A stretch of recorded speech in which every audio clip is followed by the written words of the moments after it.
Hello everyone, welcome to exam zone YouTube channel. और उत्तर लेखन की श्रृंखला का ये हमारा कौन सा चौथा वीडियो है। इससे पहले 3 वीडियो बना चुका हूँ मैं, और पहला वाला जो वीडियो है वो बहुत ही बेसिक है। जो स्टार्टिंग के एस्पिरेंट्स हैं उनके लिए वो वीडियो बहुत ज़रूरी है। चलो, मैंने पिछले वीडियो में आज का क्वेश्चन बता ही दिया था। अब इस क्वेश्चन को देखते हैं। इस क्वेश्चन में कुछ खास है नहीं, सीधी सीधी बात है कि 1857 के बाद में जो भारतीय सेना है उस भारतीय सेना को अब साम्राज्यवाद की जो रक्षा है, मतलब जो उन्होंने सिस्टम बैठा रखा उसको कैसे स्टेबल किया जाए, उसके लिए क्या किया वो बताना है। और बताना क्या है, बेसिकली विश्लेषण करना है। ठीक है, तो जब भी विश्लेषण का प्रश्न आता है, ठीक है, तो विश्लेषण में 2 बातों को ध्यान रखना होता है। अच्छा, विश्लेषण कीजिए यानी कि एनालिसिस करनी है। जब भी एनालिसिस करना हो तो एनालिसिस का प्रश्न ईजी होता है, इसमें कुछ खास बातों पर ध्यान नहीं देना होता। बस क्या, क्यों, कैसे, पक्ष विपक्ष, इतनी बातों को लिख दिया और काम बन गया। तो बहुत एक बात पूछी गई है, और ये क्वेश्चन 250 शब्दों और 15 मार्क्स का समथिंग क्वेश्चन है। अगर मान लिया जाए तो हमें 3 पेजों में लिखना, तो यानी कि लिखना ज़्यादा है इसमें। कभी कभी क्या होता है कि हमारे पास कंटेंट कम होता है, मतलब कि डेटा कम है और उसको बढ़ा के लिखना है। तो इस प्रश्न में भी कुछ इसी प्रकार से डिमांड है कि चीज़ें कम है, इसको एक्सपेंड करना है, और जब एक्सपेंड करना होता है तब हमें बहुत ध्यान देना होता है। तो फिलहाल इसका जो क्रक्स पॉइंट है कि ऐसा क्या हुआ 1857 के बाद में। तो 1857 के बाद में जो सैन्य, जो मतलब ब्रिटिश सेना है जो जिसमें इंक्लूड थे, तो उसमें कुछ छोटे छोटे परिवर्तन किए गए। जैसे कि कह सकते हो जो महत्वपूर्ण डिपार्टमेंट हैं, ठीक है, जहाँ पे गन्स वगैरह रखी रहती जिनको शस्त्रागार कहते हैं, वहाँ पे यूरोपीय सैनिकों को रखा गया। ठीक है, वहाँ से उनको हटा दिया गया, भारतीयों को हटाया गया। सिख, गोरखा, पठान, ये इनको सेना में भर्ती किया गया क्योंकि 1857 की क्रांति में लोगों ने मदद करी थी। ठीक है, पत्रिकाओं को बंद कर दिया गया, जो पत्रिकाएं भड़काती थीं। राष्ट्रवाद के विकास में जो जो चीज़ें, जो मतलब जिन जिन चीज़ों ने योगदान दिया उनको बंद कर रोका गया। तो यही सारे पॉइंट हैं, और इन्हीं पॉइंटों को हमको एक कालक्रम में लिखना है। तो ओपन एंडेड टाइप ये भी क्वेश्चन है, पक्ष विपक्ष वाली दोनों बातों को भी लिखना है, क्या, क्यों, कैसे, इन बातों पर भी ध्यान देना है। तो एक छोटे से इंट्रोडक्शन के बाद में इस प्रश्न की शुरुआत करते हैं। ठीक है, तो 1857 के विद्रोह के बाद में जो हुआ है उसकी बात को समझाना, तो वहीं से शुरू करते हैं। 1857 के महाविद्रोह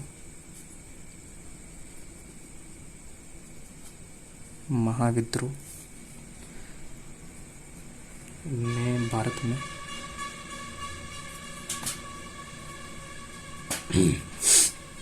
ब्रिटिश साम्राज्य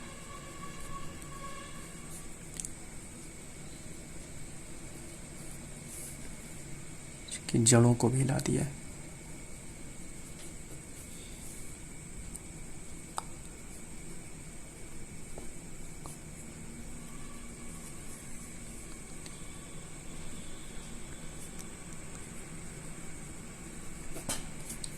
ये हो गया।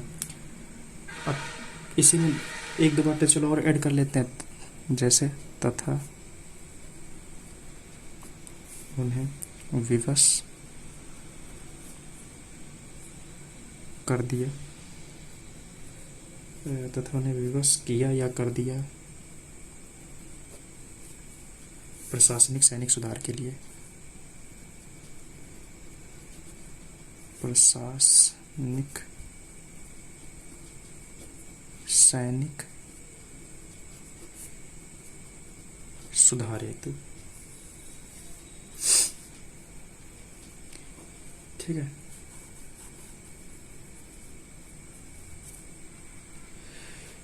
इसके बाद में चाहे तो वो पॉइंट लिख सकते हैं, लेकिन उसकी मुझे कोई ज़रूरत लग नहीं रही है कि भारतीय सेना साम्राज्यवाद की रक्षा करने के लिए किन किन कदमों को उठाएगी। अब सीधे हम लोग को देखते हैं कि उनका मेन मोटो क्या था ऐसा करने का। ठीक है, तो एक हेडिंग टाइप से बन जाएगी कि अंग्रेजों द्वारा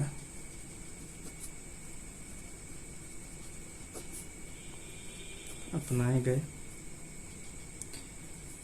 निम्न सैन्य सुधारों के मूल में या इन सैन्य सुधारों के मूल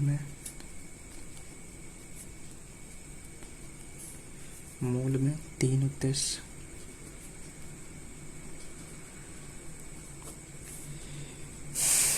या 3 उद्देश्यों को देखा जा सकता है।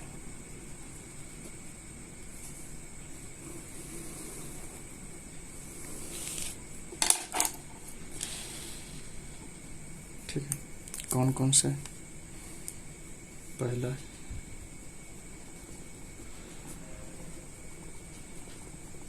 प्रमुख उद्देश्य सेना के पुनर्गठन का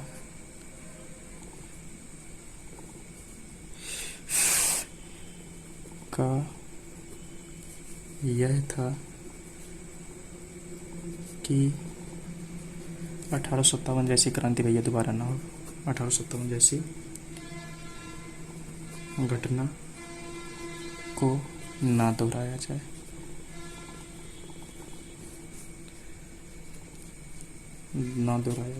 ना दोहरा पाए। ठीक है, इसी के नेक्स्ट पॉइंट क्या है कि ब्रिटिश सरकार अन्य यूरोपीय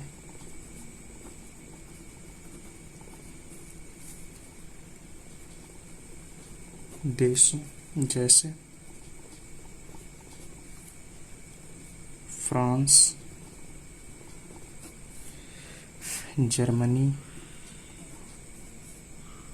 रूस इत्यादि से भी अपने उपनिवेशों की सुरक्षा करें, इत्यादि से अपने उपनिवेशों की रक्षा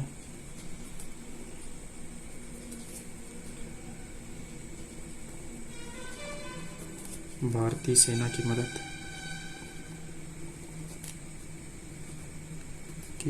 से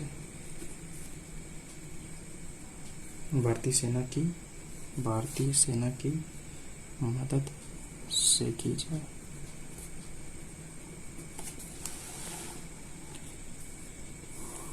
और लास्ट पॉइंट की ब्रिटिश सेना का उपयोग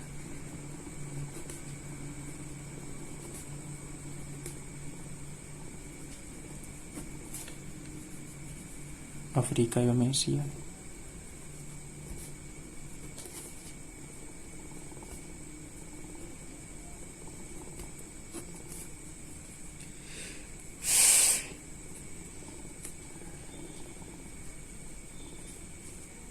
साम्राज्य विस्तार हेतु तथा ब्रिटिश सेना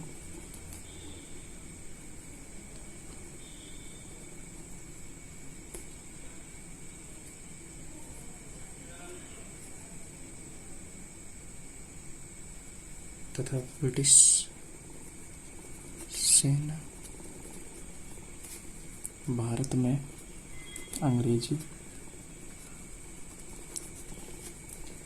शासन की पकड़ को मजबूत करे।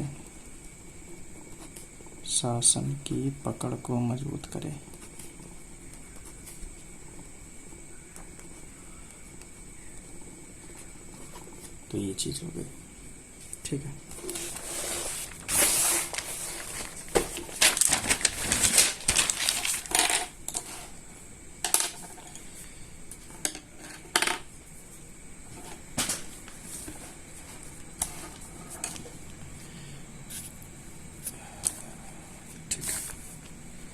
नेक्स्ट हेडिंग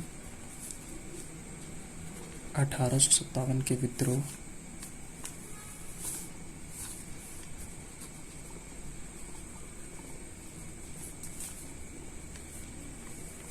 पश्चात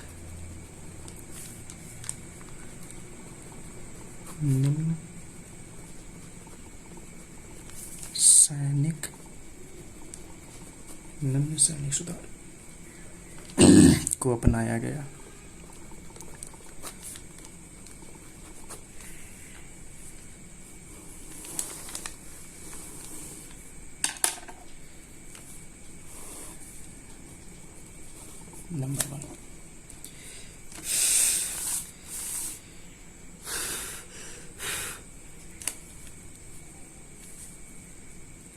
भारतीय सेना को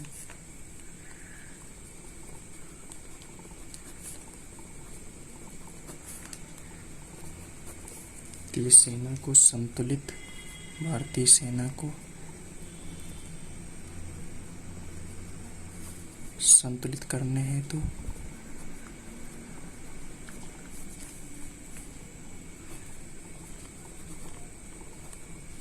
यूरोपीय सैनिकों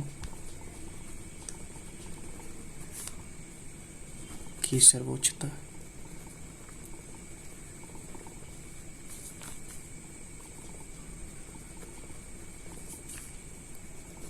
स्थापित की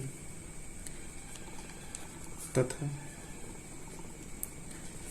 1857 के पूर्व ब्रिटिशों की संख्या सेना में महज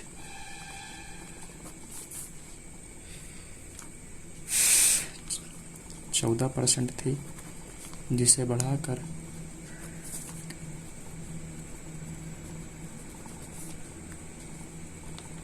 33 से 50% तक किया। जैसे बंगाल में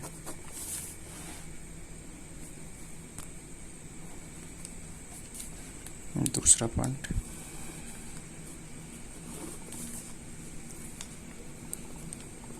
सेना में महत्वपूर्ण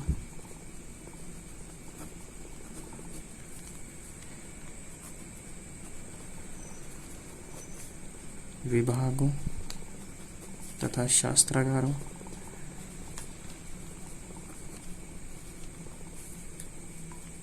में यूरोपीय सैनिकों की सर्वोच्चता, शस्त्रागारों में भी यूरोपीय सैनिकों की सर्वोच्चता।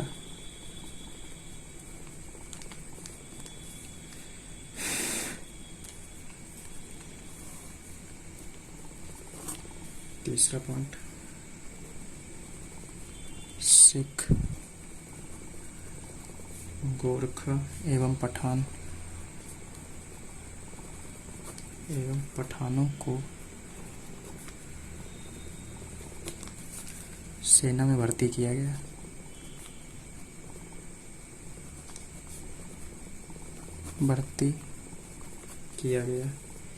जिससे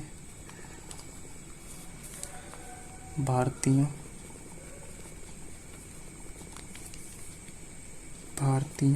में प्रजातीय भेदभाव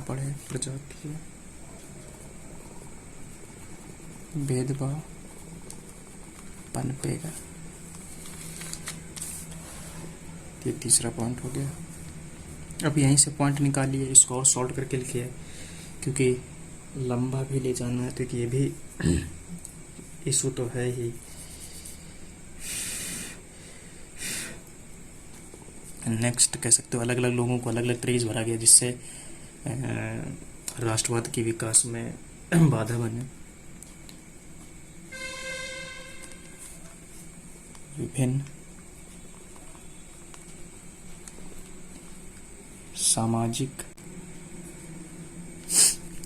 सामाजिक जातीय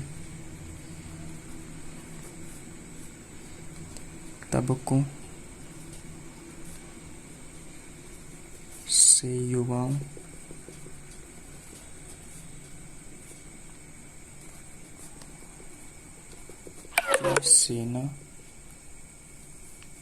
की सेना में भर्ती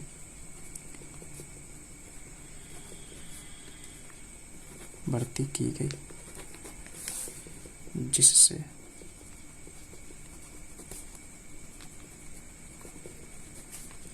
भारतीय सैनिकों में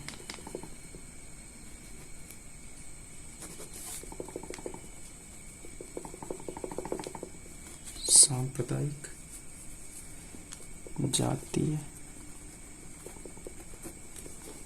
सांप्रदायिक जातीय भावना, सांप्रदायिक जातीय, दलित भी लिख सकते थे यहाँ पर, दलित तथा क्षेत्रीय भावनाओं को उभारा गया,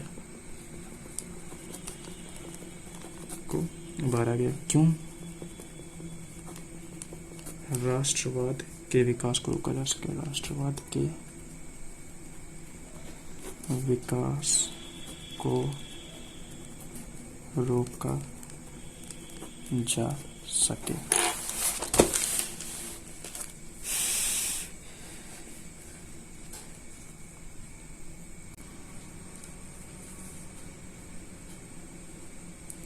पांचवा पॉइंट, जिन स्थानों से सैनिकों की विद्रोही चेतना का विकास हुआ, कि विद्रोही चेतना का विकास हुआ,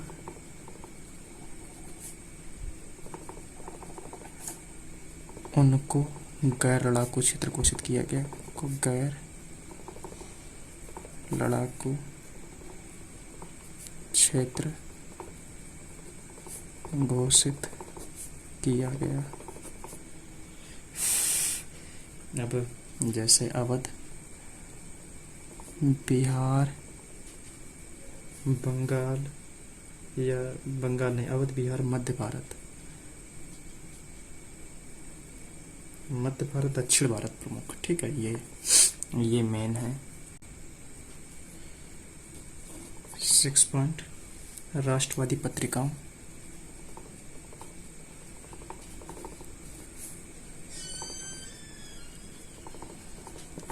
राष्ट्रवादी पत्रिकाओं तथा समाचार पत्रों,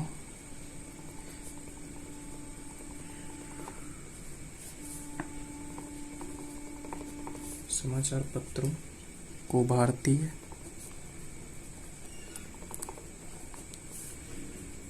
सैनिकों से दूर रखा गया।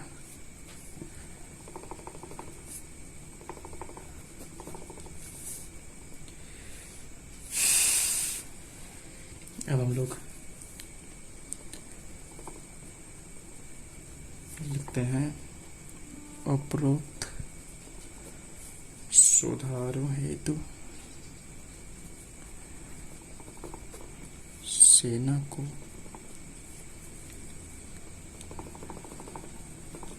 समाज व देश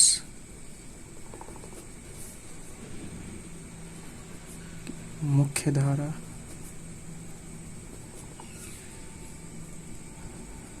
से अलग रखने का संपूर्ण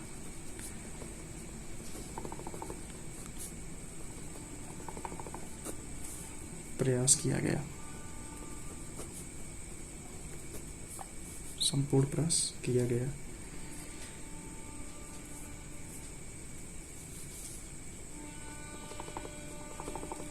ब्रिटिश सैनिकों की वृद्धि, ब्रिटिश सैनिकों की वृद्धि से भारतीय सैनिकों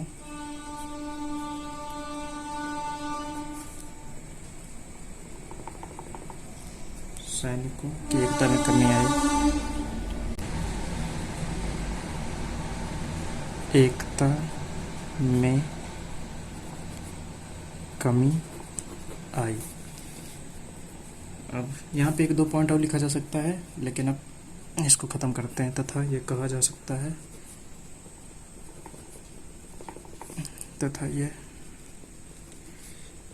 सकता है, कि अंग्रेजों ने भारतीय सेना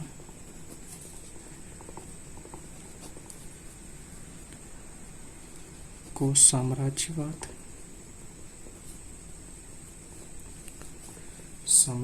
की रक्षा हेतु एक मशीन के रूप में परिवर्तित कर दिया, जो हम लोगों का स्टार्टिंग में था। मशीन के रूप में परिवर्तित कर दिया। That's it. अब इसमें ये रुकते हैं, फिर देखते हैं किसी नेक्स्ट आंसर को। और ये हमारा टेलीग्राम चैनल है, ग्रुप है, यहाँ पे आप अपना आंसर लिखिए, आंसर लिख करके भेजिए। हमारे साथ बहुत से लोग जुड़े हुए हैं, वो आपके आंसर का रिव्यू करेंगे और हमारे चैनल को सब्सक्राइब भी करें।